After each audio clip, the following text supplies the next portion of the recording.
தொடர்ந்து நம்ம ஈரானுடைய நிலவரங்களை பார்த்துட்டு இருக்கோம். இன்னைக்கு வந்திருக்கக்கூடிய சில முக்கியமான தகவலை ஒரு தொகுப்பாக பார்க்கலாம். அதுலயும் முதல் விஷயமே பார்த்துட்டீங்கன்னா, காசாவில இருந்து ஒரு தகவல் வந்திருக்கு. அதாவது காசாவில அங்க இருக்கக்கூடிய ஹமாஸுக்கு எதிராக அபு சபாப் அப்படின்னு சொல்லக்கூடிய ஒரு நபரை வச்சு என்ன பண்ணாங்கன்னா, ஒரு பெரிய குழு ஃபார்ம் பண்ணும். அவங்களுக்கு நம்ம என்ன பண்ணணும், ஆயுத பயிற்சிகள் எல்லாம் கொடுத்து அவங்கள சண்டை போட விடணும்.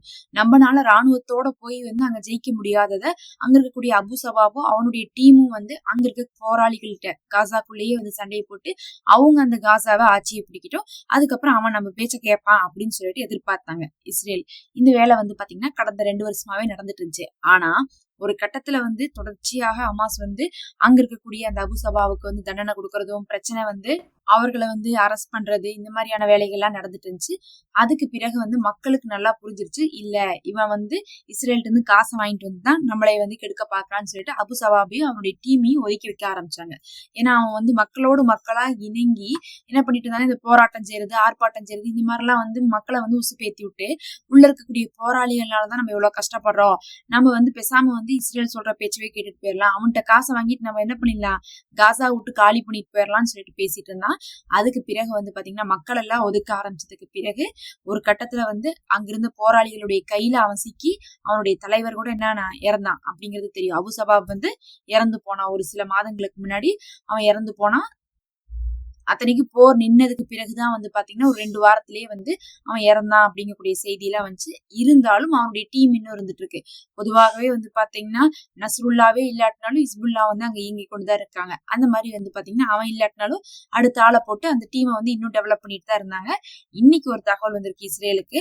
அவனுக்கு நம்ம செலவு செய்யறது அத்தனையுமே வேஸ்ட், அவனுக்கு நம்ம கொடுக்கக்கூடிய பயிற்சி அத்தனையுமே வேஸ்ட், நம்ம ராணுவத்தால முடியாததை அவன் சாதிப்பான்னு நினைச்சோம். ஆனா காசாக்குள்ள அவனை நம்புறதுக்கு மக்கள் யாரும் ரெடியா இல்ல.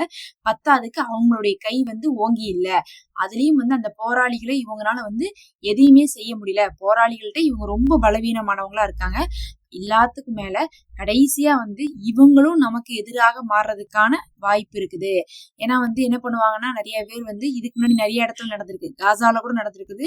அதாவது அமெரிக்கா டெவலப் பண்ணி விடுவாங்க. அந்த காசாக்குள்ளேயே இருக்கிற ஆட்களை பிடிச்சு அவங்களுக்கு ஆயுதங்களை கொடுத்து ட்ரைனிங் கொடுத்து எல்லாம் பண்ணிட்டு நீங்க என்ன பண்ணுங்க, சண்டையை போட்டு நாட்டையை பிடிங்க, நாட்டை பிடிச்சதுக்கு பிறகு எங்க பேச்ச கேளுங்க அப்படின்னு சொல்லுவாங்க.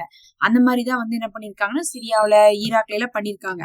அப்படி பார்க்கும்போது காசால இதுக்கு முன்னாடி பண்ண போது கூட என்ன பண்ணாங்கன்னா, போராளிகள்லாம் டெவலப் ஆகிற வரையும் அமெரிக்காவுடைய உதவியை பெற்றுக்கொண்டு டெவலப் ஆனதுக்கு பிறகு அமெரிக்காவை எதிர்த்தாங்க. அதே மாதிரி இந்த அபு சபாபும் அமெரிக்காவை எதிர்க்கக்கூடியவனாக வருவான். அதாவது அவனுடைய டீம் சொல்றாங்க, அவன் இறந்துட்டான். அவனுடைய டீம் பார்த்தா அப்படி காசாவில ரூல் பண்ணக்கூடியவங்களா வந்துட்டாலும் கூட அவங்க இஸ்ரேலுக்கு ஆபத்தானவங்க தான். அதனால அவனுக்கு ஃபண்ட் ப்ரொவைட் பண்றதும் அவங்களுக்கு பார்த்தா ட்ரைனிங் கொடுக்கறதும் நிறுத்தணும்னு சொல்லிட்டு இன்னைக்கு இஸ்ரேலுடைய ராணுவத்தை சேர்ந்த அதிகாரி இன்னைக்கு பேட்டி கொடுத்திருக்காங்க. அவங்களுடைய ஆய்வுல இந்த 2 வருட முயற்சி அப்படிங்கிறது தோல்விதான். காசாவில போராளிகள் தான் இருப்பாங்க, அபு சபாவை வச்சு நம்மளால ஒண்ணும் பண்ண முடியாது அப்படிங்கிறது இன்னைக்கு அவங்களுடைய ரிப்போர்ட்டா இருக்கு. அடுத்து காசாலதான் இவங்களால ஒண்ணும் பண்ண முடியலையே, லெபனான்ல ஏதாவது பண்ணிட்டாங்களான்னு கேட்டீங்கன்னா லெபனான்லயும் ஒண்ணும் பண்ண முடியல. இன்னைக்கு அமெரிக்கா என்ன சொல்லியிருக்காங்க, லெபனானை இஸ்ரேலால முழுசா அழிக்க முடியாது, வேணும்னா கட்டிடங்களை வேணா அழிப்பாங்க, பொதுமக்களை வேணா தாக்குவாங்க, அதுக்கு பதில் அவங்க சிரியாட்டை லெபனான விட்டுறலாம் அப்படின்னு சொல்றாங்க. ஏன் திரும்ப திரும்ப அமெரிக்கா சிரியாட்டை விடுங்க சிரியாட்டை விடுங்கன்னு இஸ்ரேலை பார்த்து லெபனான சொல்றாங்கன்னு பாத்தீங்கன்னா, இஸ்ரேலால லெபனான்ல ஜெயிக்க முடியல. 2 வருஷமா காசாவுடைய போர் ஆரம்பிச்ச மறுநாள்ல இருந்து தாக்குறாங்க. ஆனா லெபனானுக்குள்ள ஒண்ணுமே சாதிக்க முடியல. அதுவும் இன்னைக்கு வரையும் தாக்கிட்டு தான் இருக்கிறாங்க, ஒண்ணுமே சாதிக்க முடியல. அதே சமயத்துல சிரியாவுக்கும் லெபனானுக்கும் பார்டர் பாத்தீங்கன்னா ஷேர் ஆகுது. அதனால அங்க ஜூலானிக்கும் அங்க இருக்கக்கூடிய ஹிஸ்புல்லாவுக்கு நடுவுல ஒரு பிரச்சனை இருந்துட்டு தான் இருக்கு. அதனால அவங்களோட கோத்து விட்டுருங்க. அவங்க ஷியா சன்னி, அதாவது இந்த பக்கம் இருக்கிறவங்க லெபனான்ல இருக்கவங்க ஷியா ஈரானுடைய சப்போர்ட்டோட இருக்காங்க. அதே அங்க சிரியால இருக்கிறது பாத்தீங்கன்னா அமெரிக்காவுடைய சப்போர்ட்டோட இருக்கக்கூடிய ஜூலானி, அவர் சன்னி. அதனால பாத்தீங்கன்னா இவங்க 2 பேருக்கு நடுவுல பிரச்சனையை மூட்டி விட்டுருவான். அவங்க ஆட்டோமேட்டிக்கா சண்டை போட்டுப்பாங்க. இது ஒரு மத கலவரமா மாறும். அப்புறம் பாத்தீங்கன்னா எப்படியாவது சிரியா என்ன பண்ணிடுவாங்க, லெபனானை ஜெயிக்கிறதுக்கு நம்ம உதவிடலாம்னு நினைக்கிறாங்க. இஸ்ரேலாலேயே லெபனானை ஜெயிக்க முடியலன்னா சிரியாவாலையும் கண்டிப்பா ஜெயிக்க முடியாது. சொல்ல போனா ஜூலானி ஒண்ணு ஜெயிச்செல்லாம் சிரியாவில இல்ல.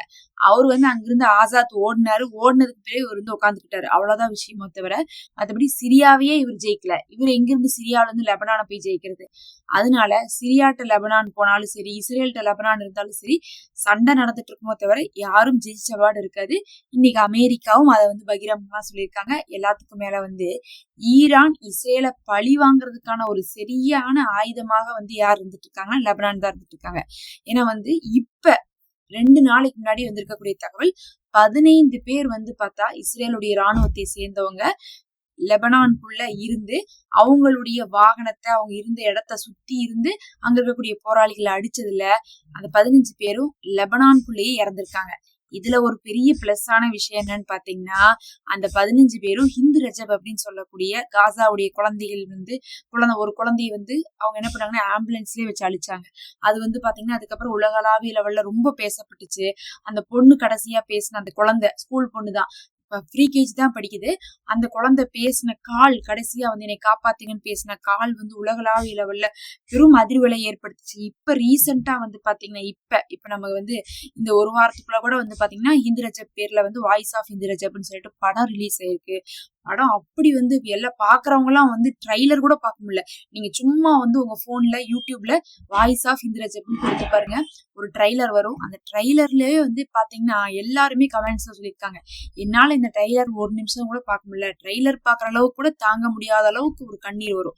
அந்த அளவுக்கு அந்த குழந்தைய வந்து என்ன பண்ணிருக்காங்க ஆம்புலன்ஸ்லயே வச்சு ஒரு 24 மணி நேரம் வந்து படாத பாடெல்லாம் வந்து பாத்தீங்கன்னா அந்த குழந்தை கஷ்டப்பட்டு பக்கத்தால அந்த ஆம்புலன்ஸ்குள்ள இத்தனை பேருன்னு சொல்லிட்டு அவங்க குடும்பத்தை சேர்ந்தவங்க கிளம்பி போறாங்க. ஒவ்வொருத்தவங்களா அதுல அடிபட்டு வழியில துடிச்சு இறக்குறாங்க. இறக்குறத அந்த குழந்தை கண் முன்னாடி பாக்குது. அத்தனை பேர் இறந்த ஆம்புலன்ஸ்குள்ள அந்த குழந்தை தனியா இருக்கு. அதுக்கப்புறம் அந்த குழந்தை வந்து போன் பண்ணுது. அதுக்கு பின்னாடி வந்து பாத்தீங்கன்னா என்ன பண்றாங்க, வந்து காப்பாத்த பாக்குறாங்க. காப்பாத்திட்டு போகும்போது ஆம்புலன்ஸ்ல வச்சு மறுபடியும் அந்த குழந்தையும் வந்து பாத்தீங்கன்னா தாக்குதல் நடத்தப்பட்டு கொல்லப்படுது. ரொம்ப ஒரு துயரமான ஒரு நிகழ்வு. அதுல ஈடுபட்ட 15 பேர்த்து தான் இப்ப லெபனான்ல தாக்கியிருக்காங்க. அதனால இது வந்து பாத்தீங்கன்னா இஸ்ரேலுக்கு ஒரு பெரிய ஒரு பெருத்த அவமானம் தான். அதாவது ஐசிஜேல எல்லாம் இவங்க தப்பிச்சிட்டாங்க, கடைசியில லெபனான்ட்ட மாட்டிக்கிட்டாங்க. லெபனானுக்கு தேவையான ஆயுதம் எல்லாம் ஈரான்ட்டு இருந்து வந்துட்டு இருக்கு.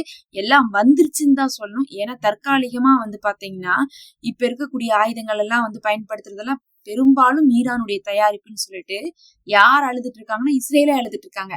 ஈரான் எங்களை லெபனானை வச்சு பழி வாங்கிட்டு இருக்காங்கன்னு சொல்லிட்டு தினம் வந்து அங்க இருக்கக்கூடிய தரைப்படை அடி வாங்கிட்டு தான் இருக்காங்க, இழந்துட்டு தான் இருக்கிறாங்க. இஸ்ரேலுடைய இத்தனை வருஷ வரலாறுல இப்படி மாத்தி மாத்தி சுத்தி அடி வாங்கினதே கிடையாது. கடைசியா இன்னைக்கு வந்து பாத்தீங்கன்னா பெசக்சியான் அவர்கள் வந்து ஒரு போஸ்ட் போட்டிருக்காரு. அதுல வந்து பாத்தீங்கன்னா அவங்க இனிமேல் வந்து ஆயில் ஏற்றுமதி இறக்குமதி செய்யலாம், எந்த தடைகளும் இல்லைன்னு சொல்லிட்டு அமெரிக்கா சொல்லிருச்சு. அவங்களுடைய காசெல்லாம் புடிச்சு வச்சிருப்பாங்கல்ல, அதெல்லாம் ரிலீஸ் பண்ண போறதாக அமெரிக்கா சொல்லிருச்சு. இன்னும் வந்து 60 நாளுக்குள்ள வந்து பாத்தீங்கன்னா நாங்க வந்து ஒப்பந்தம் கையெழுத்து போட போறோம். இப்பவே வந்து ஒப்பந்தம் கையெழுத்து போட்டாங்க. ஆனா 60 நாளுக்குள்ள வந்து எல்லாத்தையும் செயல்படுத்திட்டு நிரந்தரமாக வந்து என்ன பண்ணுவாங்க, அப்படியே சுத்தமாவே வந்து பிரிஞ்சிருவாங்க. இனிமேல் நாங்க உங்க வம்புக்கு வர மாட்டோம், நீங்க எங்க வம்புக்கு வராதீங்கன்னு சொல்லி பிரிஞ்சிருவாங்க. இதை வந்து இன்னைக்கு பெசக்சியான் அவர்கள் போட்டிருக்கனால ஈரான் மக்கள் ஒரே கொண்டாட்டத்துல இருக்காங்க. இந்த போருடைய முடிவுல பேச்சுவார்த்தை நமக்கு சாதகமா வந்திருக்குன்னு சொல்லிட்டு இதெல்லாம் தான் இப்ப வந்து முக்கியமான தகவல்.